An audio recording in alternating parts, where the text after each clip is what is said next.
Hallelujah hallelujah. मसीह यीशु के अब्दी और जलाली नाम में आप सबों को मेरा सलाम और सबको प्यार भरी जय मसीह की। खुदा उनका शुक्र हो कि जिसने हमें ये मौका दिया कि हम मिलकर खुदा उनके नाम की तमजीद करें और उसके नाम को इज़्ज़त दें। हालेलुया। आइए हम दुआ करते हैं। अब्राहम, इसहाक और यकूब के खुदा जो था, जो है और जो आने वाला है, यहोवा खुदा, आपके बेटे यीशु नासरी के लिए शुक्रगुजार और दिल की अथाह गहराइयों से खुदा यीशु में आपके लहू को अप्लाई करते हो अपने रूजा जिस सब बदन पर, और पा खुदा इस यूट्यूब पर कर आई खुदा सभी सुनने वालों पर, देखने वालों पर खुदा आपके पाक रू को वेलकम करता हूँ। खुदा पाक रू आप आइए और हमारी मदद कीजिए। हम मिलकर आई खुदा आपसे सीखना चाहते हैं। आप ही हमारे टीचर, आप ही हमारे मास्टर हैं। मैं आपका शुक्रगुजार हूँ। Thank you Holi spirit, thank you Holi spirit. हम आपको वेलकम करते हैं और मेरा ईमान है खुदा आज के कलाम के वसीला से सभी सुनने वालों और देखने वालों की ज़िंदगियाँ और मेरी ज़िंदगी सेम नहीं रहेगी। हम अगले लेवल पर जाएंगे, आपके नाम में बढ़ेंगे, आपके कलाम में बढ़ेंगे, आपके नाम को इज़्ज़त मिले। यीशु के नाम में मांगता हूँ, आमीन। हालेलुया। खुदा यीशु मसीह के बाबरकत और जलाली नाम के लिए शुक्रगुजार हैं जो अपना फ़ज़ल, अपना रहम हमारी ज़िंदगियों पर हमेशा बनाए रखता है, आमीन। आज का टाइटल आप सबों ने थंबनेल से देख लिया होगा, new way of living under grace, फ़ज़ल के तहत ज़िंदगी गुजारने का नया तरीका। आइए हम कलाम मुक़द्दस में से मत्ती 9:17 में से हम पढ़ेंगे खुदा के कलाम में से। आइए सब मेरे साथ अपनी अपनी बाइबल खोलिए। खुदा के कलाम में यूँ लिखा है, और नई मैं पुरानी मशकों में नहीं बरते, वरना मशकें फट जाती हैं और मैं बह जाती है और मशकें बर्बाद हो जाती हैं, बल्कि नई मैं नई मशकों में डालते हैं, भरते हैं और वो दोनों बची रहती हैं, आमीन। कलाम के इस हिस्सा में वाइन मैं जो सच्चाई के कलाम को, खुदा की रूह को और नई ज़िंदगी को पेश कर रही है, इसी तरह चमड़े की मश्क इंसानी बॉडी को, इंसानी स्ट्रक्चर को, आपकी स्ट्रक्चर को, आपकी ज़िंदगी को और इवन मिनिस्ट्रीज़ को भी पेश करती है। नई मैं, नई सच्चाई का कलाम नई ज़िंदगी को, तब्दील शुदा ज़िंदगी को, मसीह पर ईमान लाने के बाद नई पैदाइश, नई ज़िंदगी जो है उसको पेश करती है नई मैं। और नई मश्क, तब्दील शुदा वो स्ट्रक्चर, वो बॉडी जो तब्दील हो चुकी है, आमीन। ना आदमी नई मैं पुरानी मशकों में डालते हैं क्योंकि इससे मशकें फट जाती हैं और मैं बह जाती है, बल्कि आदमी नई मैं नई मशकों में डालते हैं जिससे दोनों मशकें और मैं महफूज रहती है। खुदा यीशु मसीह ने ये तमसील मत्ती की अंजील उसका 9 बाब उसकी 17 आयत में कही। आइए हम मिल करके इस पूरे वाक़या को पढ़ते हैं जहाँ पर खुदावंद ने एक सवाल का जवाब देते हुए ये तमसील कही, और खुदावंद ने उस सवाल को जो इसी की बाब 9 बाब उसकी 14 आयत 15 और 16 में मरकूम है। उस वक़्त यूहन्ना के शागिर्दों ने उसके पास आकर कहा, क्या सबब है कि हम और फरीसी तो अक्सर रोज़ा रखते हैं और तेरे शागिर्द नहीं रखते? यीशु ने उनसे कहा, क्या बराती जब तक दुल्हा उनके साथ है मातम कर सकते हैं? मगर वो दिन आएंगे कि दुल्हा उनसे जुदा किया जाएगा, उस वक्त वो रोज़ा रखेंगे। कोरे कपड़े का पैवंद पुरानी पोशाक में कोई नहीं लगाता, क्योंकि वो पैवंद पोशाक में से कुछ खींच लेता है और वह ज़्यादा फट जाती है। और नई मैं पुरानी मशकों में नहीं भरते, वरना मशकें फट जाती हैं और मैं बह जाती है और मशकें बर्बाद हो जाती हैं, बल्कि नई मैं नई मशकों में भरते हैं, वो दोनों बची रहती हैं, आमीन। यहाँ पर हम खुदा के कलाम में से जब हमने पढ़ा तो यहाँ पर हम देखते हैं कि यूहन्ना के शागिर्दों ने खुदा यीशु मसीह को आके एक सवाल करते हैं जिसका जवाब खुदा यीशु मसीह ने देते हैं। आयत के इस हिस्सा में जो 17 में है, यीशु मसीह की तालीम का वसीतर हिस्सा, ये आयत यीशु मसीह की तालीम का वसीतर हिस्सा है, जहाँ यीशु मसीह इस सवाल का जवाब देते हुए कि उनके शागिर्द रोज़ा क्यों नहीं रखते, जबकि यूहन्ना बपतिस्मा देने वाले के शागिर्द और फरीसी अक्सर रोज़ा रखते हैं, के जवाब में यीशु मसीह ने इस सवाल का जवाब देते हुए 3 तमसीलों के साथ दिया। पहली, खुदावंद ने कहते हैं, क्या बराती जब तक दुल्हा उनके साथ है मातम कर सकते हैं?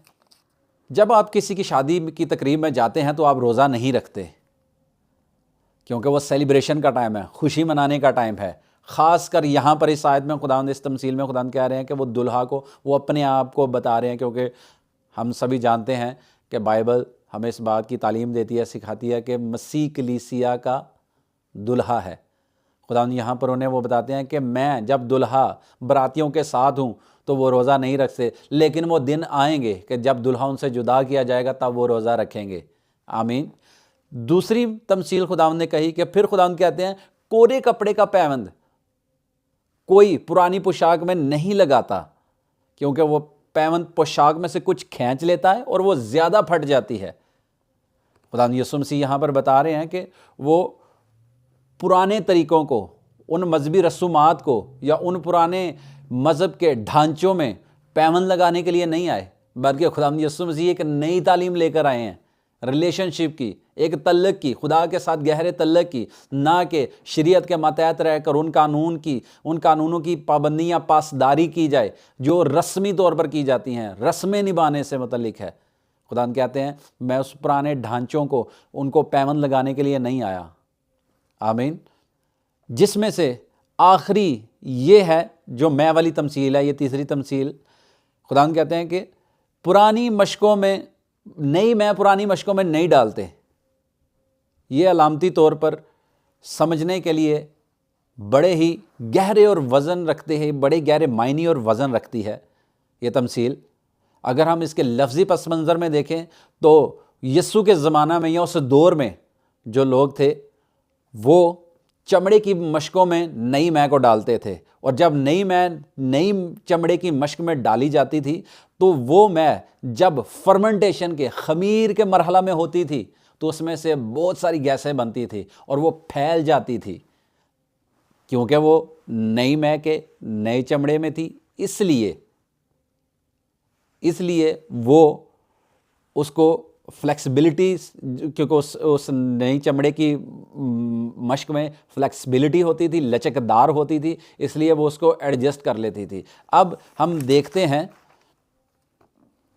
कि चमड़े की मश्क को यहाँ पर इंसानी बॉडी को पेश किया जा रहा है, और जो मैं है वो खुदा का, जो नई मैं वो खुदा की तालीम है। और चमड़े की नई मश्क लचकदार और फ्लेक्सिबल होती है, और वो फैल भी सकती है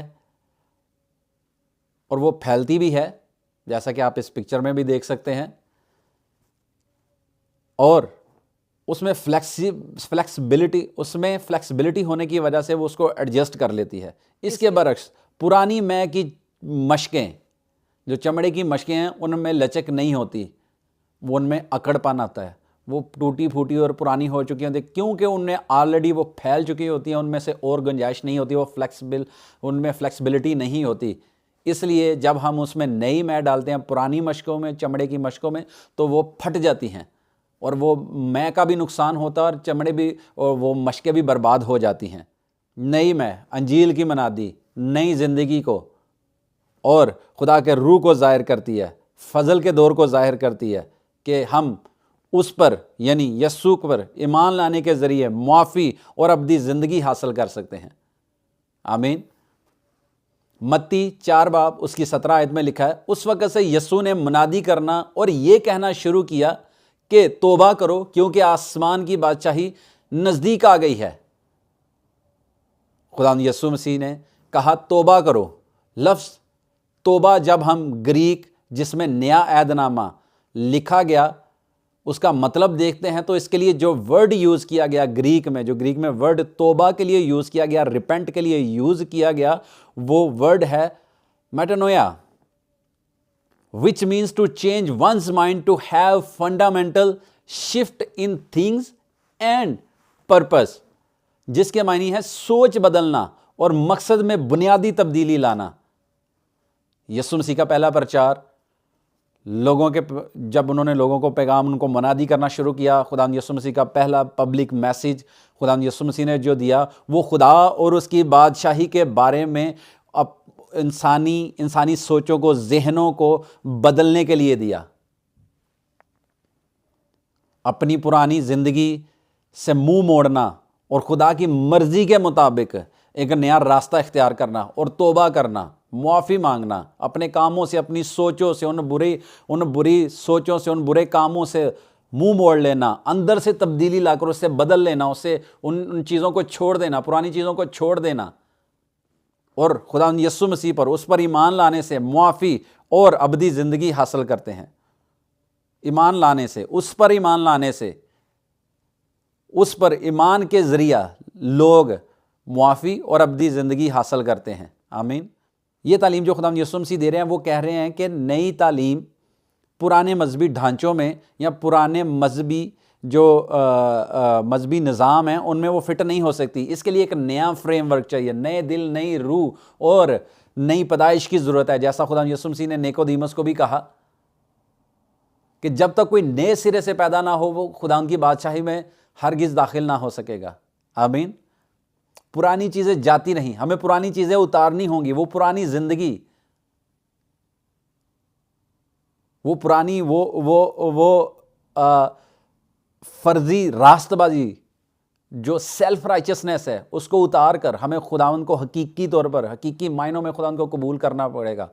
खुदावंद के पीछे चलना होगा, खुदावंद को सुनना पड़ेगा, खुदावंद के साथ रिलेशनशिप में। खुदावंद जो तालीम दे रहे हैं वो रिलेशनशिप की, खुदावंद के साथ तल्लक की बता रहे हैं, ना कि रस्मी तौर पर कि आए सुबह जहाँ से मर्जी सुबह उठे, बाइबल खोली, आंखें बंद की खोली, ओके ये सामने आ गया हवाला, यहीं से पढ़ लिया। कोई बाइबल स्टडी नहीं है, बस एवरी डे कभी दुआ कर ली, कभी ना की, कभी रोज़ा रख लिया, कभी ना रखा, रस्में जो उनको फॉलो कर लिया, ईस्टर के लिए, क्रिसमस के लिए उनको मना लिया। नहीं, खुदा कहता है रिलेशनशिप में, जब हम किसी के रिलेशनशिप में होते हैं तो हम उसके बारे में जानते हैं, मोर जानते हैं कि उसे क्या पसंद है, क्या नापसंद है। हम उसे खुश करने की कोशिश करते हैं। इसी तरह खुदावंद कहता है कि यहाँ पे तुम्हें किसी चीज़ की, कानून की या मजहबी रसूमात की पाबंदी नहीं करनी, बल्कि मुझ पर ईमान लाना है और अपने गुनाहों की मुआफ़ी मांगनी है, तो तुम्हें मुआफ़ी मिलेगी मुझ पर ईमान लाने से, खुदा यीशु मसीह पर। खुदा ये तालीम उन्हें दे रहे हैं कि खुदा की बादशाही में आप कैसे दाखिल हो सकते हो। वो एक रिलेशनशिप को बता रहे हैं। जब तक हम खुद ही में, गुनाह आलूदा ज़िंदगी में, उन व्यभिचार में, गंदगी में, लड़ाई झगड़ों में, पुरानी मजहबी रसूमात में, जो खुदा के कलाम के ख़िलाफ़ हैं, उन गुनाहों में हम फंसे रहते हैं। गुनाहों की माफ़ी के लिए जैसे शरीयत के मुताबिक बनाया जाता था कि गुनाहों की माफ़ी के लिए बकरों को, बैलों की कुर्बानी चढ़ाओ, बकरे लेकर आओ। गरीब से गरीब बंदा भी अगर वो बकरे बैल नहीं ला सकता तो वो कबूतरों की जोड़ी लेकर आ जाए। हुक्मों को मानने की पाबंदी, 10 हुक्म माने शरीयत के मुताबिक, उसकी पासदारी करे। यार अगर एक भी उसमें से तोड़ा, एक भी पूरा 10 में से 9 माने, एक भी छोड़ दिया, एक उसको पूरा नहीं किया, माना नहीं, तो आप गुनाहगार ठहरते हैं। खुदा कहता है तुझे सिर्फ मुझ पर विश्वास करना है, उन मजहबी ढांचों को, मजहबी निज़ामों को फॉलो नहीं करना। आमीन। क्योंकि जब तक हम इन सब चीज़ों को थामे रहते हैं, इंसान कभी भी खुदा की जो तालीम, खुदा नई तालीम दे रहे हैं, मुआफ़ी की तालीम दे रहे हैं, फ़ज़ल की तालीम दे रहे हैं, खुदा उसको हम कभी भी यीशु मसीह को मुकम्मल तौर पर गले नहीं लगा सकते। आज भी कई ऐसे चर्चेज़ हैं जहाँ पर पुरानी रवायात के मुताबिक इबादत की जाती हैं। होली स्पिरिट के फ्रेश मूवमेंट को या तो उसकी मुखालफत की जाती है, या उसे कभी काम ही नहीं, तहरीक ही नहीं करने देते, काम ही नहीं करने देते होली स्पिरिट को। और जिन चर्चेज़ में हो रहा है वो उनकी भी मुखालफत करते हैं, उन्हें ट्रोल करते हैं सोशल मीडियाज़ पर।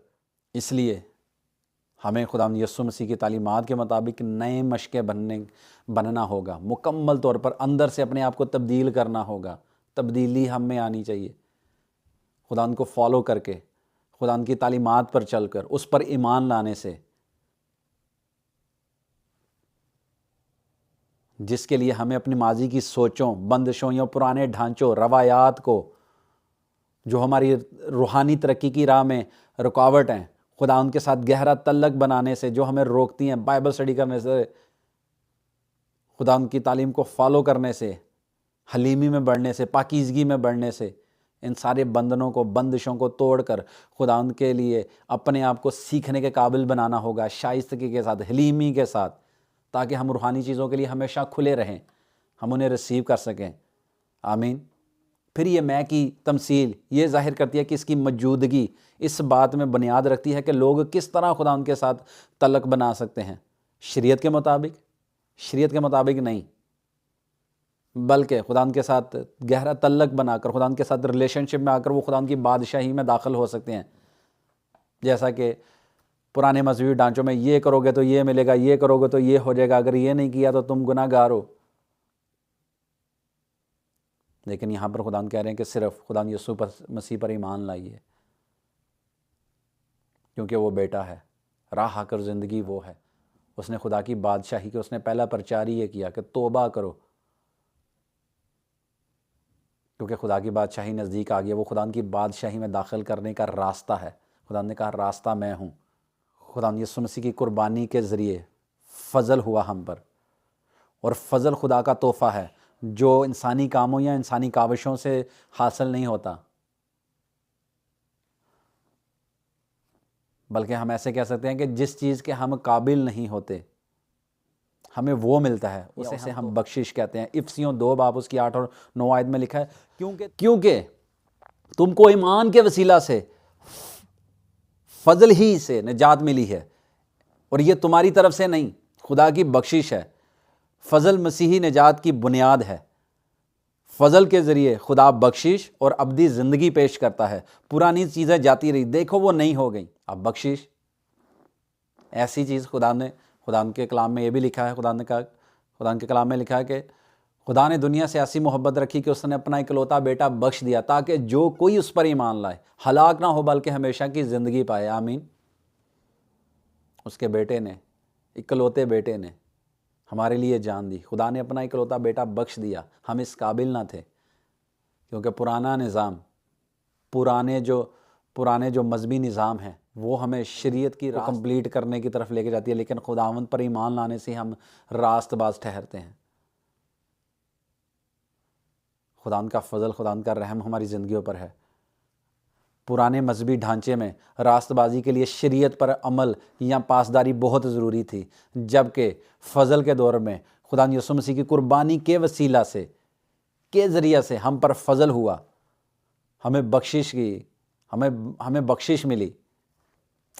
पुराने मजहबी ढांचों में रस्मी रोज़ा, बग़ैर खुशी के, सख्त रवायात, लेकिन जब हम खुदा को कबूल कर लेते हैं तो खुदा हमें रूहुल कुद्दस की तहरीक में, रूहुल कुद्दस की अगवाही में चलने की वो तहरीक देता है, रूहदारी देता है, खुशी के साथ रोज़ा रखने की। जब कहता है खुदा के कलाम में लिखा है कि जब तू रोज़ा रखे तो उनकी तरह अपने मुंह को मत बिगाड़, अपने सर में तेल डाल,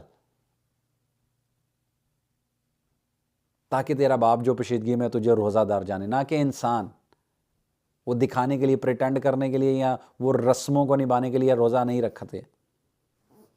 पुराने निज़ाम के मुताबिक, पुराने ढांचों के मुताबिक, पुराने मजहबी ढांचे के मुताबिक कायदे की पाबंदी, मजहबी पाबंदी, अगर उसमें किसी को मजहबी ओहदा मिल जाता था तो उस बात पर फ़ख्र करता था। जबकि फ़जल के दौर में खुदा यीशु मसीह पर ईमान लाने के साथ खुदा जो अबदी ज़िंदगी हमें पेश करते हैं, उसके लिए जिस बात की मनादी यीशु ने की, वो कहता है कि मसीह के साथ रिश्ता, रिलेशनशिप में बाप के पास हम जा सकते हैं,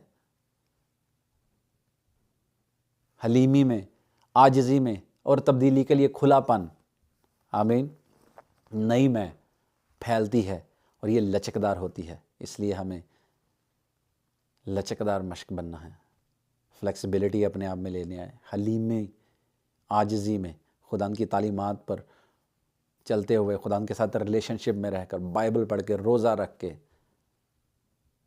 एक बीज को उगने के लिए प्रॉपर इन्वायरमेंट चाहिए, और उसके लिए उसको प्रॉपर इन्वायरमेंट चाहिए। खुदा के लोगों के साथ रफ़ाकत रख के, दुआ में, रोज़ा में बढ़ के।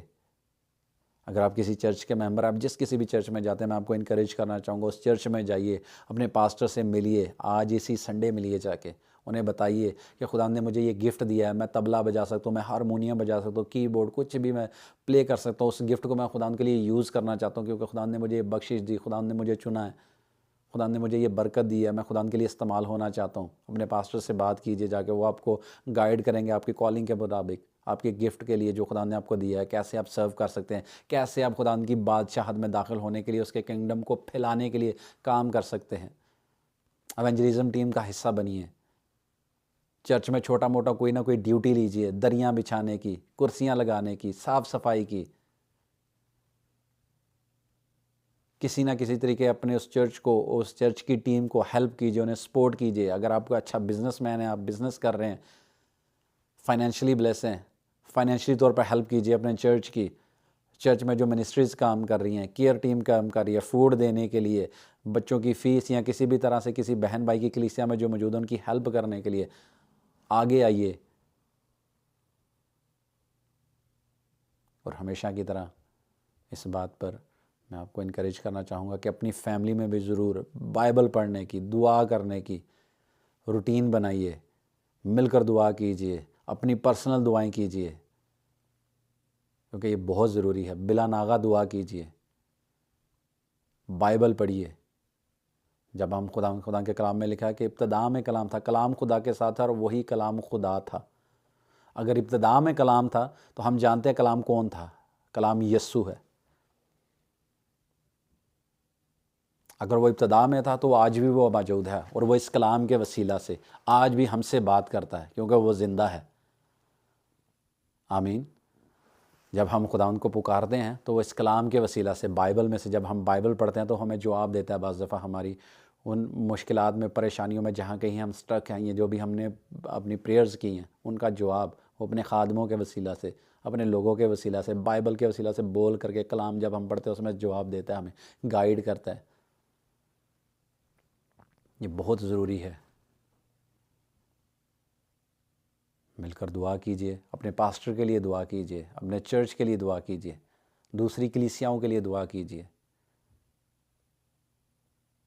खुदा आप सबों को बहुत ब्लेस करे। मेरा ईमान है आज के कलाम के वसीला से हम सबों ने बहुत बरकत पाई है। खुदा आप सबको बहुत ज़्यादा ब्लेस करे। God bless you.